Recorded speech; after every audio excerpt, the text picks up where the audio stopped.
З кожным годам усё большую папулярнасць набываюць інтэрнэт-магазіны.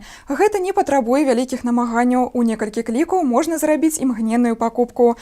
Да таго ж часцяком тавары ў інтэрнэце танней, чым у звычайных магазінах, што яшчэ болей прываблівае пакупнікоў. У нашым традыцыйным апытанні мы пацікавіліся ў шклаўчан, як часта яны займаюцца інтэрнэт-шопінгам і што купляюць часцей за ўсё. Интернет-магазинами пользуемся очень часто. Это очень удобно. Можно, не уходя из дома, выбрать наилучший товар, да, по лучшей цене.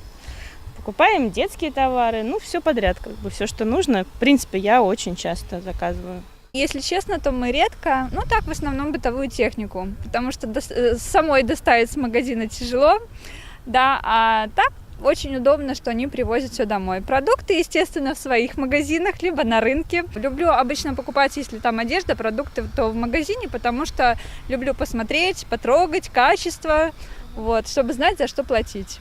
Интернет-магазинами я пользуюсь не очень часто, но если пользуюсь, то я покупаю лаки, гель-лаки, то есть все, что связано с маникюром, педикюром. Люблю очень покупать в интернет-магазинах, ну, обувь и там какую-то там одежду и аксессуары. Я не пользуюсь интернет-магазинами, потому что люблю пощупать и посмотреть глазами на вещь, которую покупаю.